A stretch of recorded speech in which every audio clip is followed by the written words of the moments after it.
여러분, 사무엘은 아주 훌륭한 사사였죠. 한나가 눈물로 기도해서 얻은 아들이었습니다. 사무엘이 늙었을 때 이스라엘 성들이 찾아옵니다. 우리도 다른 민족들처럼 왕이 있었으면 좋겠다라는 겁니다. 하나님께서는 이스라엘 성들의 그 마음을 탐탁치 않게 여기셨습니다.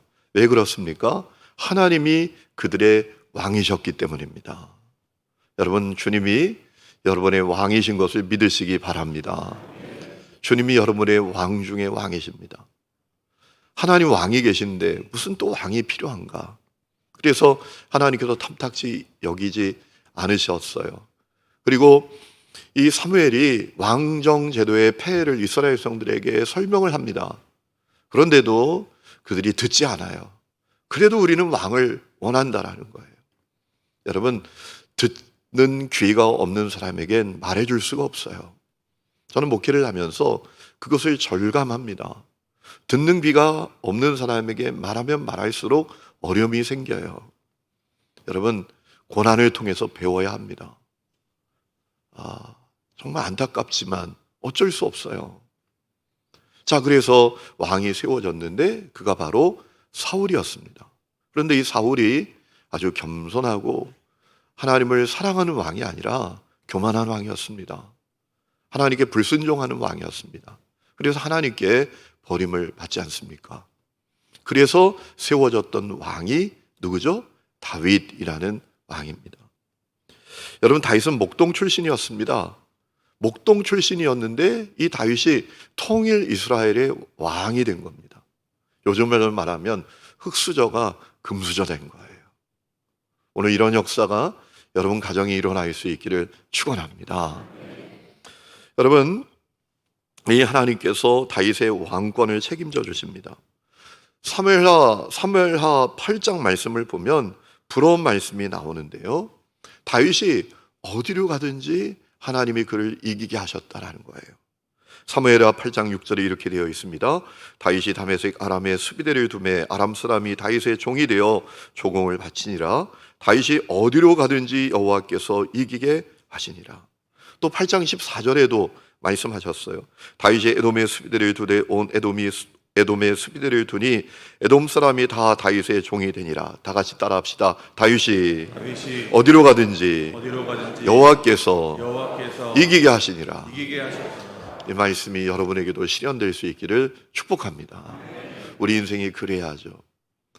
여러분, 어디로 가든지 이긴다는 얘기가 뭐예요? 어떤 상황 속에서도, 어떤 문제 속에서도, 어떤 시련 가운데에서도 거꾸러지지 않는다라는 겁니다. 여러분, 내 힘으로 그렇게 할 수 있는 게 아니죠. 우리 속에 계신 성령께 힘이 있고 그분이 전능하신 삼위일체 하나님이시기 때문에 그렇게 될 수 있는 것입니다. 여러분, 이 믿음을 가지시기를 축원합니다. 우리는 이겨놓고 싸우는 자예요. 우리는 이기기 위해서 싸우는 자가 아니라 내 속에 계신 성령께서 전능하신 삼위일체 하나님이시기 때문에 이겨놓고 싸우는 거예요. 이 말씀이 여러분에게 성취되고 실현되고 누려지는 말씀이 될 수 있기를 축원합니다. 여러분, 물론 다윗에게 실수가 없었던 게 아니에요. 그의 인생에 오점이 없었던 것도 아닙니다. 그는 자기 충신 우리아를 전쟁터에 내보내서 죽이고 그 아내를 빼앗았던 인물입니다. 그뿐만 아니라 자녀 신앙 교육을 제대로 하지 못해서 아들 압살롬이 쿠데타를 일으켰던 인물이 이 다윗이었습니다. 하지만 하나님은 다윗에게 특별한 은혜를 베풀어 주셨어요. 목동 출신인 그를 왕으로 세우셨어요. 어디로 가든지 승리하게 하셨습니다.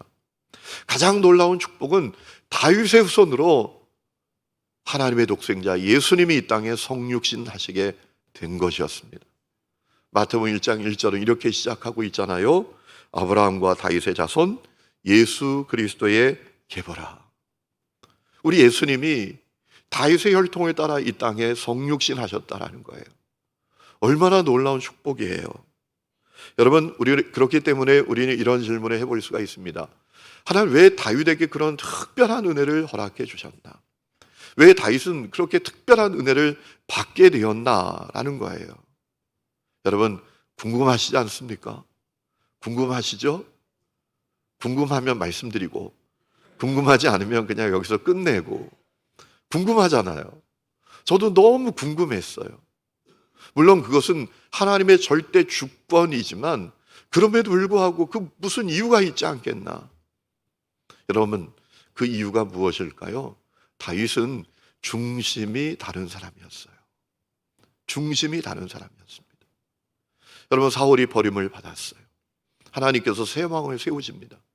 그래서 사무엘이 어떻게 하죠? 베들레헴에 가서 다윗의 아버지 이새와 그 아들들을 제사에 초청했습니다. 여러분, 사무엘이 이 이새의 아들 엘리압을 보고 그가 새롭게 세워질 왕이구나 라고 생각했어요. 그의 외모와 그의 키가 훤칠했기 때문입니다. 여러분, 엘리압은 아주 키도 크고 훤칠한 인물이었던 것 같아요.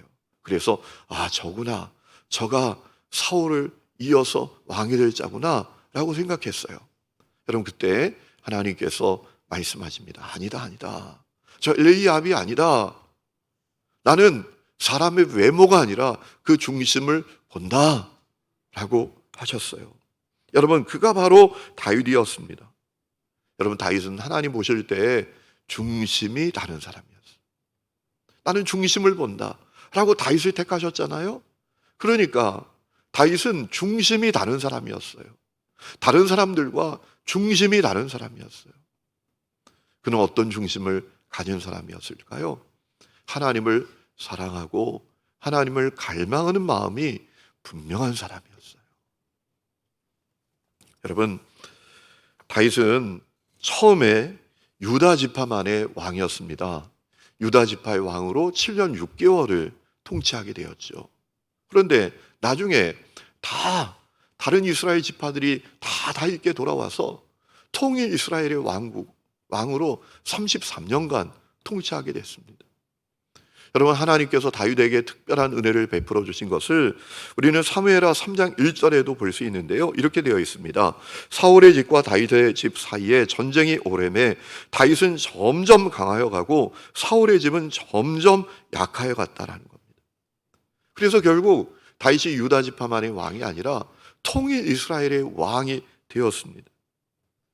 여러분, 다윗이 통일 이스라엘의 왕이 되었을 때 사무엘하 6장 말씀을 쭉 읽어보면 그가 가장 먼저 한 일이 있습니다. 그건 뭘까요? 하나님의 법궤를 자기 성으로 모셔오는 일이었어요. 다윗에게 법궤는 너무나 중요한 것이었어요. 여러분, 왜 이 법궤가 그렇게 중요하죠? 주님이 임재하시는 장소였기 때문입니다. 주님이 임재하시는 것이었어요. 이 법궤, 덮궤, 그것을 속죄의 소라고 합니다. 그곳에 주님이 임재하셨어요. 그래서 다윗에게 이 법궤는 너무나 소중했어요. 다윗에게만이 아닙니다. 이스라엘 성들에게도 너무나 소중했어요. 여러분, 사무엘하 6장을 쭉 보면 다윗은 뽑은 무리 3만 명을 이끌고 법궤를 찾으러 갑니다. 법궤가 어디에 있었습니까? 사무엘하 6장을 보면 바알레 유다에 있었습니다. 바알레 유다는 번역하면 숲의 성읍이라는 뜻으로 번역할 수 있는데 기럇 여아림이라는 이 지명의 옛 지명입니다. 여러분, 그 기럇 여아림 아비나답의 집에 이 법궤가 모셔져 있었어요. 그래서 그 법궤를 찾기 위해서 3만 명을 이끌고 갔다라는 거예요. 여러분, 왜 그런데 이 법궤가 바알레 유다 기럇 여아림에 있게 되었습니까? 사무엘상 4장 말씀을 보면 우리가 알 수 있는데요. 블레셋과 아벡이라는 곳에서 전투를 하다가 법궤를 빼앗기고 말았던 거예요. 여러분, 이스라엘 성들이 블레셋과 전투를 합니다. 이겨야 되는데 패배합니다. 4천 명이 죽임을 당합니다. 이스라엘 성들이 너무너무 고통스러워하다가 이 패배 원인이 도대체 뭐야? 생각하다가 우리에게 법궤가 없기 때문이구나 라고 생각했어요. 여러분, 이스라엘 성들은 하나님의 법궤를 부적처럼 생각했어요. 하나님의 법궤가 자기들과 함께하면 전쟁에서 승리할 수 있을 줄 알았어요. 그래서 실로에 가서 하나님의 법궤를 모셔옵니다. 그리고 전투를 해요. 그런데 패배했어요. 왜 그렇죠? 하나님의 법궤를 부적처럼 여기는 거예요. 여러분, 법궤가 있으면 승리하는 게 아닙니다. 하나님 보실 때 자신들이 합당한 사람이 되어야 승리하는 거예요. 법궤가 있다고 승리하는 게 아니란 말입니다. 여러분, 이 당시 하나님의 법궤를 지켰던 인물이 누굽니까? 엘리의 두 아들 흠리와 비느하스예요. 여러분, 그들이 얼마나 타락한 제사장이었습니까? 하나님의 법궤를 지키는 사람들이 성전에서 일하는 여성들과 동침하고 그들을 범하는 그런 일을 했단 말이에요. 제사장들이 그런 정도면 이스라엘 성도를 얼마나 타락했겠어요. 지금 법궤가 자기들과 함께 있는가 아닌가, 그게 중요한 게 아니에요. 자기들이 하나님의 마음에 합한 자인가, 자신들이 하나님을 기쁘시게 하는 자인가, 그게 중요하지요.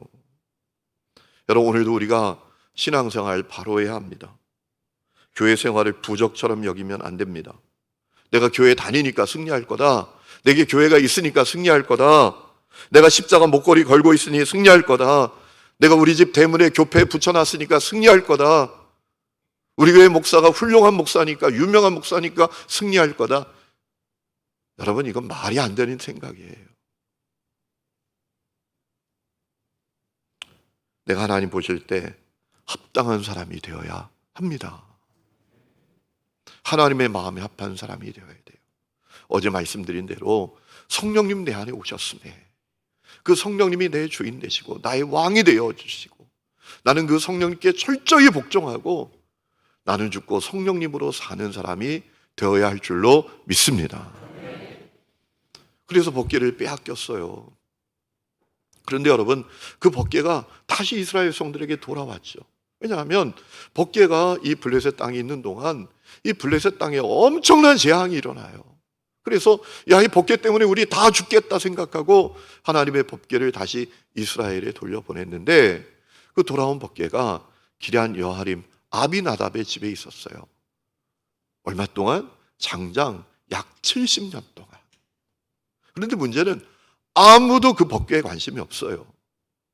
전쟁에서 패배할 땐 법궤가 우리하고 함께 하면 이길까 생각하고 허겁지겁 가서 법궤를 모셔오더니 법궤가 돌아와서는 정작 아무도 관심 갖지 않아요. 아무도 찾지 않아요. 그런데 다윗은 달랐어요. 그는 통일 왕국의 왕이 되자, 자기가 힘을 갖게 되자 3만 명을 이끌고 가서 법궤를 모셔오는 거예요. 여러분, 사무엘하 6장 1절에 이렇게 되어 있습니다. 다윗이 이스라엘에서 뽑은 무리 3만 명을 다시 모으고 다윗이 일어나 자기와 함께 있는 모든 사람과 더불어 바알레 유다로 가서 거기서 하나님의 궤를 메어오려 했다라고 했어요. 여러분, 1절에 있는 이 뽑은 무리라는 단어는 번역하면 정병입니다. 특공대입니다. 여러분, 법궤 하나 모셔오는데 아니 3만 명 특공대를 동원했어요? 여러분, 이것은 다윗의 진심을 확인할 수 있는 거예요. 하나님을 향한 다윗의 마음이 얼마나 진심이었는지를 확인할 수 있는 거예요. 아니, 법궤 하나 모셔오는데 아니 3천 명만 데리고 가면 되지. 아니 3천 명이 무슨 필요가 있어요? 30명만 데리고 가면 되죠. 그런데 3만 명을 이끌고 갔대요. 여러분, 다윗이 하나님을 향한 마음이 얼마나 진심이었는지를 우리가 확인할 수 있는 거예요. 다윗은 하나님을 사랑하고 갈망하는 자였습니다. 여러분, 사무엘하 6장을 보면 이 법궤가 다윗성으로 들어올 때 다윗이 어떻게 합니까? 덩실덩실 막 춤을 추잖아요. 잠이 좀 깨나요? 막 이렇게 해야 되나? 네? 이 중요한 얘기를 하는데도 이렇게 자고 있으니 어떡하죠? 미갈이 막 흉볼 정도로 막 춤을 추잖아요. 여러분, 사무엘하 6장 14절 말씀을 보면 다윗이 여호와 앞에서 힘을 다하여 춤을 추는데, 이 덩실덩실 춤을 췄다는 표현도 이게 맞는 표현이 아니죠. 힘을 다하여 춤을 췄다라는 거예요. 얼마나 하나님을 향한 마음이 진심이었는지요. 그런데 더 주목해야 될 것은 법궤가 들어올 때 다윗이 베옷을 입고 있었다라는 거예요. 사무엘하 6장 14절에 이렇게 되어 있습니다. 다윗이 여호와 앞에서 힘을 다하여 춤을 추는데 그때에 다윗이 베에봇을 입었더라. 베옷을 입었대요. 베옷을. 여러분, 무슨 얘기예요? 자기의 권력을 상징하는, 자기의 힘을 상징하는, 자기의 권위를 드러내는 왕복이 아니라 법궤가 들어올 때 베옷을 입었다라는 것은 그가 하나님을 향한 마음이 얼마나 진심이었는지 보여주는 거예요. 하나님이 왕 중의 왕이시라는 거예요. 내가 왕이 아니라 주님이 왕이시다. 하나님을 향해서 그가 얼마나 겸비하고 하나님을 사랑하고 하나님을 갈망하는 마음을 가졌는지 분명히 보여주는 거예요. 그것뿐만이 아닙니다. 오늘 우리가 읽은 말씀을 보니까요, 하나님께서 다윗의 나라에 태평성대를 주셨어요. 그러자 어떻게 하죠? 다윗이 나단 선지자를 불러요. 이렇게 말합니다. 나는 백향목으로 지은 집에 사는데 하나님의 법궤는 성막, 천막에 있으니 내 마음이 너무 불편하다. 내 마음이 너무나 어렵다. 라고 해요. 여러분, 나단 선지자는 딱 그 이야기 듣고 다윗이 어떤 생각을 하고 있는지 알았죠. 아, 하나님의 성전 짓기를 이가 원하는구나 라고 생각을 했죠. 그래서 뭐라 해요? 당신 마음에 있는 것을 행하십시오 라고 했습니다. 그런데 그날 밤에 하나님께서 나단 선지자에게 말씀을 하십니다. 다윗의 마음은 참 고맙지만 나는 성전에 갇혀있는 존재가 아니라는 거예요. 하나님은 우주가 하나님의 잠자리고 우주가 주님이 거하시는 장소지 그 조그만 성전 안에 내가 갇혀 있을 줄 아냐?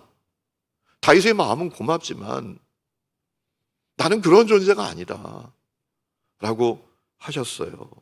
그러니까 하나님은 시간과 공간의 제약을 받는 분이 아니시다라는 거죠. 여러분, 우리가 신앙생활을 똑바로 해야 합니다. 여기만 하나님의 성전인 줄 알고 여기 오면 거룩한 척하고 여기 오면 회개하는 척하고 이래서는 안 돼요. 우리 있는 삶의 자리마다 우리가 가는 곳마다 거기에 주님이 계시는 것을 믿으시기 바랍니다. 여러분, 성전 신앙이 중요하죠. 성전을 귀하게 여기는 마음이 중요하죠. 그런데 우리 하나님은 이 성전에만 갇혀 계시는 분이 아니에요. 저 절에 가면 불상이 절에 갇혀 있듯이 우리 주님은 그런 분이 아니시란 말이에요. 시간과 공간을 넘어서 역사하시는 분이세요. 그 말씀을 하시면서 다윗의 마음은 참 고맙지만 내가 원하는 것은 그것이 아니다 라고 하시면서 대신 놀라운 축복의 말씀을 이 다윗에게 약속하십니다. 다윗의 그 진심이 내가 너무 고마워서 다윗에게 복을 주시겠다라고 하셨어요. 나단 선지자가 그것을 다윗에게 전하지 않습니까? 세 가지로 정리할 수 있어요. 첫 번째는 너의 이름을 내가 위대하게 만들어 줄게. 여러분, 9절에 말합니다. 내가 가는 모든 곳에서 내가 너와 함께 있어 너의 모든 원수를 내 앞에서 멸하였은즉 땅에서 위대한 자들의 이름같이 너의 이름을 위대하게 만들어 줄 것이다 라고 하셨어요. 얼마나 놀라운 말씀이에요. 두 번째는 모든 원수들로부터 보호해 주시고 평안을 주신다라고 하셨어요. 11절 말씀, 전에 내가 사사에게 명령하여 내 백성 이스라엘을 다스리던 때와 같이 아니하게 하고 너를 모든 원수에게서 벗어나 편히 쉬게 하리라 라고 했어요. 사사시대 때는 어떻습니까? 원수에게서 벗어나면 또 원수가 공격해 오잖아요. 살만하고 태평이 왔다 싶으면 또 어려움이 오잖아요. 여러분, 다윗의 때에 그렇게 하지 않으시겠다라는 겁니다. 항상 안전하고 항상 평안을 누리고 항상 승리케 해주시겠다라는 거예요. 그뿐만 아니라 다윗의 후손을 견고하게 해주실 것이고 다윗의 후손이 하나님의 성전도 짓게 될 것이고 다윗의 후손이 범죄해도 사울처럼 버리지 아니하시겠다라는 거예요. 여러분, 얼마나 놀라운 축복이에요. 사울은 범죄하여 버림받았어요. 그런데 이 다윗의 후손은 죄를 지어도 버리지는 아니하시겠다. 그 말씀이 12절부터 쭉 나오잖아요. 우리 12절부터 다 같이 띄어진 말씀 한번 읽어보실까요? 시작. 내 소환이 차서 내 조상들과 함께 누울 때 내가 내 몸에서 내 씨를 내 뒤에 세워 그의 나라를 견고하게 하리라. 그는 내 이름을 위하여 집을 건축할 것이요 나는 그의 나라 왕위를 영원히 견고하게 하리라. 나는 그에게 아버지가 되고 그는 내게 아들이 되리니 그가 만일 죄를 범하면 내가 사람의 매와 인생의 채찍으로 징계하려니와 내가 내 앞에서 물러나게 한 사울에게서 내 은총을 빼앗은 것처럼 그에게서 빼앗지는 아니하리라 라고 했습니다. 여러분, 다윗이 받은 축복이 얼마나 놀라운 축복이에요. 놀라운 사실은 이 말씀이 실현되었다라는 거예요. 이 말씀이 공수표가 아니라 그대로 실현되지 않았습니까? 솔로몬이 성전을 건축합니다. 솔로몬이 이방 여인들과 결혼을 하고 말도 안 되는 죄를 짓고 우상 숭배하지만 하나님이 그를 버리시지는 아니하십니다. 이 말씀이 다 성취되었어요. 여러분이 다윗이 받은 축복이 얼마나 놀라운 축복인지 모릅니다. 그리고 얼마나 부러운 축복인지 모릅니다. 여러분도 부럽지 않으십니까? 이 축복을 받고 싶지 않으십니까?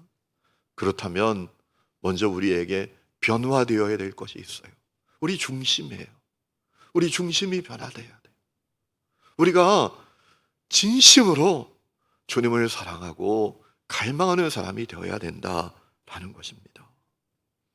여러분 시편 63장을 보면 다윗이 유다 광야에서 쫓겨다닐 때, 사울이 자기를 죽이려고 하는 그때 쫓겨다닐 때 하나님께 고백했던 그 고백이 나와요. 그런데 그 고백을 읽어보면 지금 이 사람 쫓겨다니는 사람이야? 이 사람 뭐 하는 사람이야? 이 사람 죽음의 위기가 자기 앞에 다가오는 것을 알긴 하는 사람이야? 이런 마음이 들 정도로 놀라운 고백을 합니다. 시편 63장 1절 우리 다 같이 한번 고백합니다. 시작. 하나님, 주님은 나의 하나님입니다. 내가 주님을 애타게 찾습니다. 물기 없는 땅, 메마르고 황폐한 땅에서 내 영혼이 주님을 찾아 목이 마르고 이 몸도 주님을 애타게 그리워합니다. 아멘. 3절, 4절, 5절 보면 또 놀라운 고백이 이어집니다. 다 같이 시작. 주님의 한결같은 사랑이 생명보다 더 소중하기에 내 입술로 주님께 영광을 올립니다. 이 생명 다하도록 주님을 찬양하렵니다. 내가 손을 들어서 주님의 이름을 찬양하렵니다. 기름지고 맛깔진 음식을 배불리 먹은 듯이 내 영혼이 만족하니 내가 기쁨에 가득 찬 입술로 주님을 찬양하렵니다. 아멘. 여러분, 비록 지금 죽음의 위협을 느끼며 쫓기는 신세지만 그는 주님 한 분만으로 충분하대요. 주님 한 분만으로 만족하대요. 주님을 사랑한대요. 기름지고 맛깔진 음식을 배불리 먹은 것처럼 주님 때문에 만족한대요.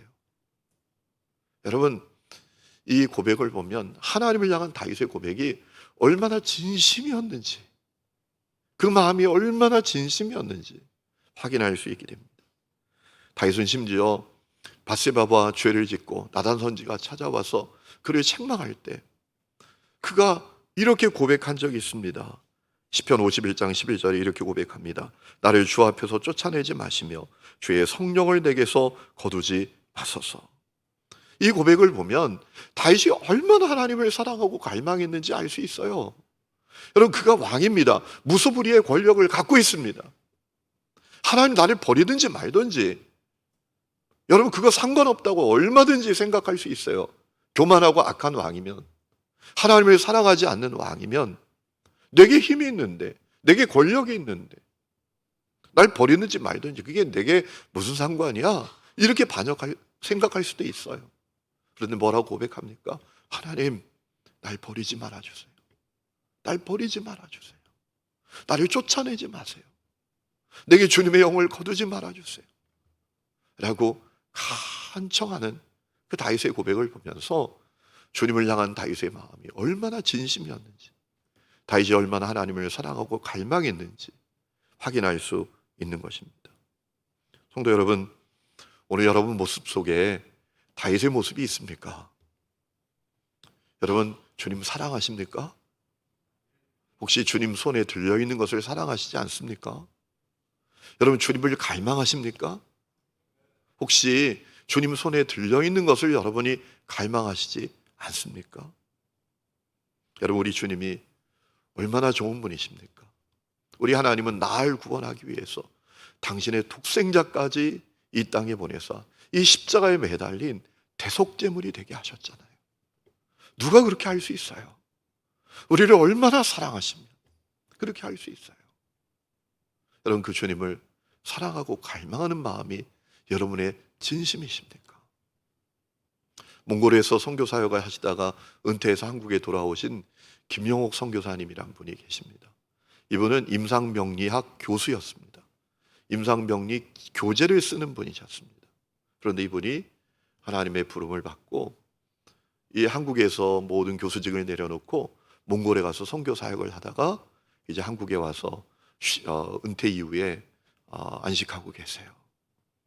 근데 제가 부목사 사역할 때 그 교회에 성도였거든요. 한 번은 제가 이제 밤에 교회 기도하러 갔어요. 소예배실에 가서 밤에 좀 기도해야 되겠다 하고 기도하려고 소예배실에 갔는데 누가 강대상에 이불을 덮고 누워 있는 거예요. 강대상에. 이렇게 보니까 목사님은 아니신 것 같아요. 담임 목사님. 다른 교육자들도 아닌 것 같아요. 근데 이불을 이렇게 끝까지 덮어 쓰고 있어가지고 누군지 모르겠어요. 그래서 아니 왜 노숙자가 들어와서 강대상에서 자나? 그래가지고 제가 가서 얼마나 조심스러워요. 떨리는 목소리로 저기요, 저기요, 누구세요? 누구세요? 그랬더니 이불을 확 내리는데 그 김영호 선교사님이세요. 아니 왜 여기서 주무시고 계세요? 어머 창피해, 어머 창피해. 그러더니 왜 여기 이러고 계시느냐고 그랬더니 주님이 너무 사랑했어요. 주님을 너무 사랑했어요. 주님을 너무나 사랑하고 갈망하는 마음이 있어서 주님께 더 가까이 가고 싶고 주님께 더 가까이 가고 싶은 마음이 얼마나 여기 가득한지 강대상에 와서 자는 거예요. 여러분 그 진심이 느껴지더라고요. 여러분 주님을 사랑하고 갈망하는 진심이 여러분에게 있으신가요? 저는 사역을 하면서 많은 위기가 있었어요. 또 많은 어려움도 있었어요. 그때 주님께서 저에게 물으셨던 것은 한 가지였어요. 너 나 사랑하냐? 너 나 사랑하냐? 그것만 물으셨어요. 여러분 거기에 아멘이라고 대답할 수 있다면 목회 위기, 제게 찾아온 어려움은 아무것도 아니더라고요. 여러분 가정에 아무리 큰 위기와 어려움이 찾아와도 그 가정에 사랑이 있다면 그 위기, 그 어려움 아무 문제 아니잖아요. 여러분 저는 우리 하나님교회 성도들이 다윗처럼 주님을 진심으로 사랑하고 갈망하며 사랑하는 성도들이 될 수 있기를 주의 이름으로 축원합니다. 우리 이 시간에 찬양 부르고 기도하는 시간을 갖겠습니다. 주님께 사랑의 고백을 우리가 이 찬양에 담아서 내 입술로 고백하겠습니다. 사랑해요.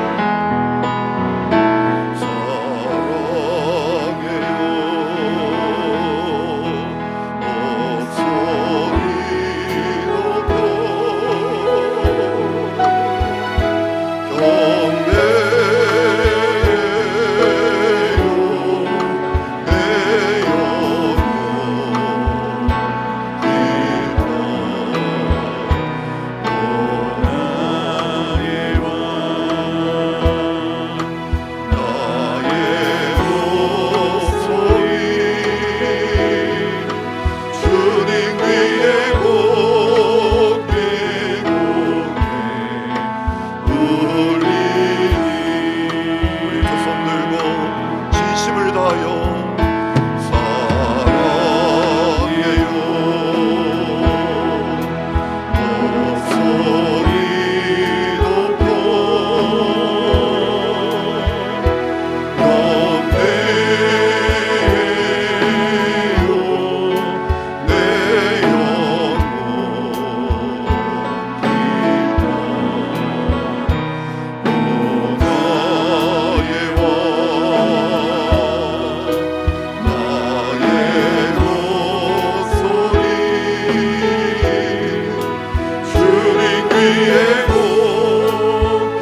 베푸시는 주 하늘 아래 두 손 들고 하늘문이 열리고 은혜의 빛줄이 이 땅 가득 내리도록 마침내 주 오셔서 의의 빛줄이 우리 위에 부으시도록 하늘문이 열리고 은혜의 빛줄이 이 땅 가득 내리도록 마침내 주 오셔서 의의 빛줄이 우리 위에 부으시도록 우리 함께 기도하기를 원합니다. 사랑하는 성도 여러분, 하나님 우리 중심에 관심이 많으십니다. 내가 어떤 중심을 가졌는지 주님은 보고 계십니다. 다윗은 주님을 진심으로 사랑하고 갈망하는 중심을 가졌습니다. 그 중심을 아시는 주님께서 그에게 특별한 은혜와 복을 허락해 주신 거예요. 여러분, 우리 문제가 풀리는 것을 원하는 마음이 먼저가 아닙니다. 복 받기를 원하는 마음이 먼저가 아닙니다. 내 인생이 형통하게 되기를 원하는 마음이 먼저가 아닙니다.